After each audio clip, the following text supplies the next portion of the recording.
अस्सलाम वालेकुम मेरे प्यारे बहन भराओ, हम सुनाओ कि की हाल चाल सुनाओ सब ठीक ठाक मेरी बहन भरा सारे राजबाजी रखते हैं हाँ जी अज ऑपरेशन दूसरा दिन है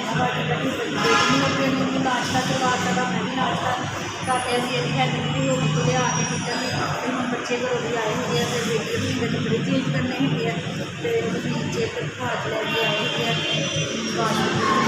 करने वास्ते टीचर की प्लस्तर चढ़ाया हुआ वा तो मेरे भैन भरावां ने ना खसूसी दुआ करके मेरी बेटी की जल्दी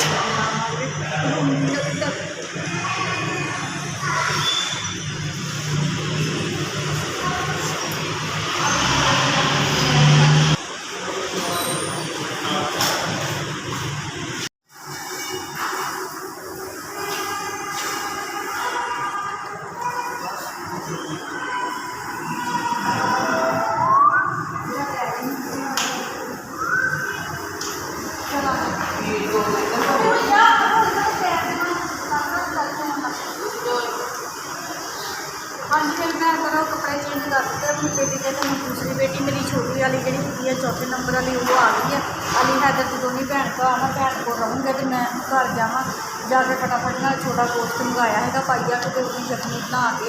लैके आनी है क्योंकि कमज़ोरी बहुत ज़्यादा हो गई है तो कुछ खाता भी नहीं ना सगा एक दिन तो पूरा एक रात एक दिन डॉक्टर ने कहा कि कोई चीज़ खाने पीने तो कोई चीज़ नहीं खानी तो फिर हम हल्का हल्का चाय बिस्कुट वगैरह दे रहे हैं तो उन्होंने चटनी बना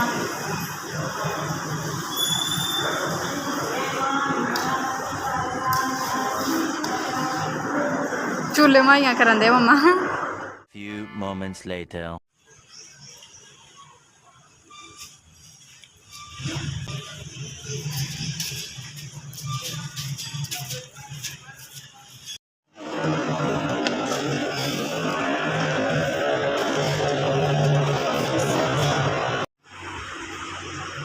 आज मेरे भैन भरा छुट्टी सानू अज मिल गई हुई है ठीक है जी तो एक्सरा भी करवा लिया है डॉक्टर ने कहा पहले एक्सरा कराओ तो फिर पट्टी चेंज करनी है तो हम उसी आई हुई है पट्टी वाले रूम की पट्टी चेंज होनी है तो भाई जरा बाहर नहीं पाए थे तो मैं चलो भाई की कुर्सी पर जाकर मैंने थोड़े लै लेंगे तो लत्तां बस हो गई अम्मा ऊपर नीचे जिदा आप लिया है ना देख लो आ सारी चीज़ में असी ऊपर नीचे लिया के 2 मरतबा हाँ जी मेरे भैन भरा पट्टी होने लगी हुई है पट्टी करवा के अल्लाह खैर करे घर जाते ही छुट्टी मिलती है तो घर जाके थोड़ी बाकी तफसील दस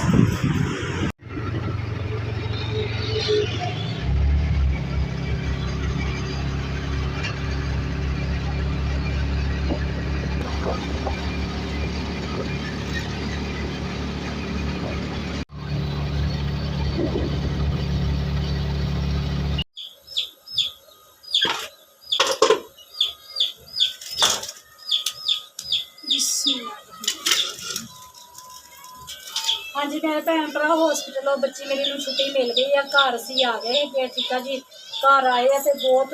मसला बन गया मसला ये बनया डॉक्टर ने कहा भी पट्टी ना भी दोबारा करवा के लैके जानी है तो दोबारा करवाई ना पट्टी तो उन्हें थल्ले पैर में ना प्लस्तर चढ़ाया हुआ वा उपरों नहीं है प्लस्तर और जिन्हें उत्थे हॉस्पिटल पट्टी की ना उन्हें प्लस्तर ना बहुत ज़्यादा घुट के ना हड्डी तो भी कर दी पट्टी ठीक है जो पट्टी लगूगी ना मैं अपने भैन भरावां नूं दिखावांगी भी कितना वड्डा ऑपरेशन होया वा इत्थों लैके ते इत्थे तक ठीक है जी तो वो इत्थों दी उन्होंने ज़्यादा दबा दी तो कुड़ी तड़फ गई मेरी अद्धा घंटा मच्छी तरह तड़फी कवे मम्मा मेरी हड्डी नूं अग लग गई मेरी हड्डी सड़ गई क्या ठीक है जी इन्ना कुड़ी रोई है इन्ना रोई तो पापा ना वो लैन गए हुए सी कमोड वाली कुर्सी ठीक है जी भी हुण वाशरूम तो साडे वाशरूम है ना कमोड नहीं है तो वो कुर्सी लैन गए हुए सी उन्होंने फिर इन्हें फोन किए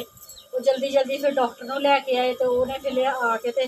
पट्टी ढिली की तो फिर हुण बच्ची मेरी थल्ले पई हैगी आ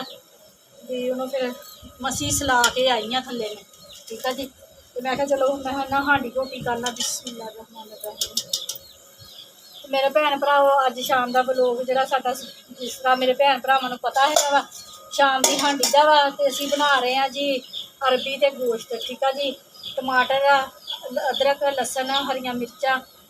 नूर हरियां मिर्चां नहीं लियाई तो पहला हरियां मिर्चां का याद ही नहीं गा ਚੱਲ ਲੈ ਆਵੀਂ ਦੁਬਾਰਾ ਜਦੋਂ ਭੁੰਨ ਲਾ ਲਵਾਂਗੀ ਨਾ ਫਿਰ ਮੈਂ ਉਦੋਂ ਪਾ ਲਾਂਗੀ। ਠੀਕ ਆ, ਇਹ ਮਸਾਲੇ ਅਸੀਂ ਪਾ ਲਏ ਹੈਗੇ ਆ ਤੇ 1.5 ਕਿਲੋ ਅਰਬੀ ਹੈਗੀ ਆ ਤੇ 1 ਕਿਲੋ ਸਾਡਾ ਗੋਸ਼ਤ ਆ। ਬਿਸਮਿਲ੍ਲਾ ਰਹਿਮਾਨ। ਹਾਂਜੀ, ਮਿਰਚ ਮਸਾਲਾ ਪਾ ਲਿਆ ਵਾ ਤੇ ਹੁਣ ਅਸੀਂ ਲਗਾ ਦਈਏ ਸੀਟੀ। ਜਲਦੀ ਜਲਦੀ ਸਾਡੀ ਰੋਟੀ ਕਰ ਲਈਏ ਤੇ ਉਹ ਜਿਹੜੀ ਬੱਚੀ ਨੂੰ ਘਰ ਲੈ ਕੇ ਆਉਂਦਾ ਵਾ ਨਾ ਤੇ ਫਿਰ ਮਹੱਲੇ 'ਚੋਂ ਆਉਣ ਡੇ ਹੈਗੇ ਹਸਾਏ ਨਾ, ਬੱਚੀ ਦੀ ਖਬਰ ਲੈਣ ਆਉਂਦੇ ਤੇ ਹੁਣ ਇਸ ਤਰ੍ਹਾਂ ਵੀ ਘਰ ਦੇ ਵਿੱਚ ਵੱਡੀ ਤੇ ਮੈਂ ਹੈਗੀ ਆ, ਲੇਡੀਜ਼ ਆਉਂਦੀਆਂ ਵਾ ਤੇ ਉਹ ਫਿਰ ਮੈਂ ਹੁਣ ਕੋਲ ਨਾ ਬੈਠਾ ਤੇ ਬੁਰੀ ਗੱਲ ਹੈਗੀ ਆ। ਤੇ ਹੁਣ ਬਾਜੀ ਆਈ ਹੋਈ ਸੀ, ਇੱਕ ਬਾਜੀ ਹੋ ਕੇ ਚਲੀ ਗਈ, ਦੂਸਰੀ ਬਾਜੀ ਆਈ ਸੀ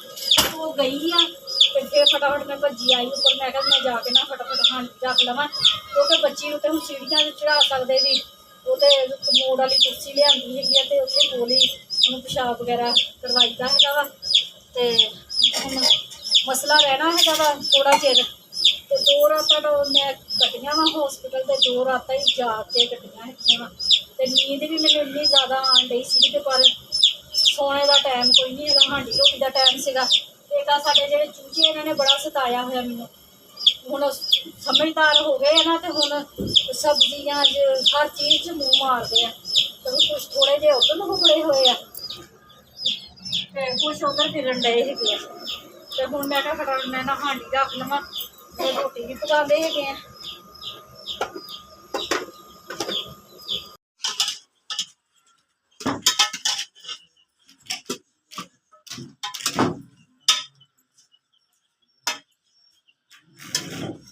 बड़ी कसर जी लगन गई। 10 मिनट की सीटी लगाई सी थोड़ी जी ना कपड़ कपड़ रही है ते 5 मिनट की सीटी होर लगा दी।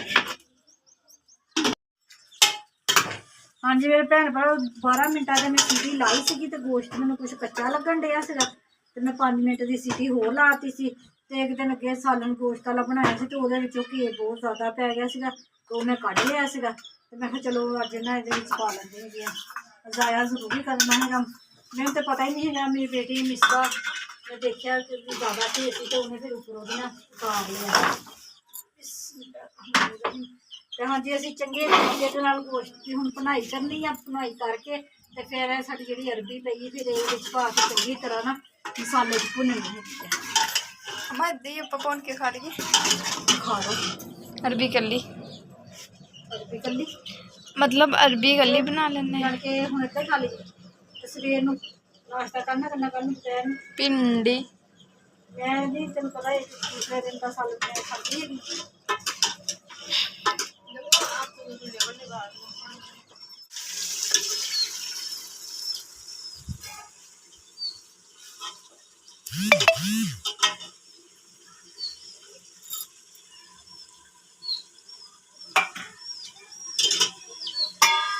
भैन भरा तकरीबन ना 5-7 मिनट मैं अच्छे तरीके के नाल ना घे दे गोश्त नूं भुन्निया है। मैं 2 चमचे भर के घे दे होर पाए थे। ठीक है जी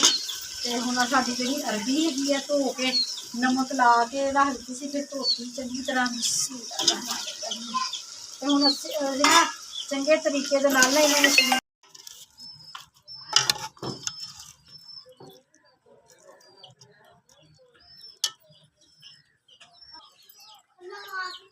अमान तीला डब्बी तो पीड़ी इत्थे रख। अच्छा पीड़ी तो तीला डब्बी रख तो पेड़े ढल जाने है। हाँ जी मेरे भैन भरा सालन पक गया है वा पेड़े भी काले रोटियां लगियां मैं तवी ते पकान ते मैं बहुत ज़्यादा थक गई है, बहुत ज़्यादा थकावट हुई, इन्नी ज़्यादा नींद आन डई है। तो मेरे भैन भरावां ने मेरी बेटी के हक अंदर दुआ करनी है कि अल्लाह ताला नूं जल्दी जल्दी आराम दे दे तो जल्दी जल्दी वो टांके दे जख्म जिहड़े ना वो भर जान। बहुत रोन डई हैगी आ, दर्द बहुत हुंदी ते नाल मैनूं भी रोआंदी हैगी आ। ठीक है जी तो हांडी रोटी कर ली हैगी। मेरे भैन भरावां नूं साडा अज दा व्लॉग अच्छा लग्या वा तो लाइक करो, सबसक्राइब करो, घंटी का बटन लाजमी दबाओ। ठीक है जी अपने दुआवां च मेरे भैन भरा सारे याद रखियो। मेरे भैन भरा जिथे जिथे भी रह रहे हैं खुश रवो तो शाद रवो तो आबाद रवो, हमेशा हसदे तो मुस्कुराते रवो। अपनियां दुआवां च मैनूं याद रखियो, मैं भी अपनियां दुआवां च अपने भैन भरावां नूं याद रखदी है। मैनूं दिओ इजाजत। अल्लाह हाफिज़। अल्लाह हाफिज़।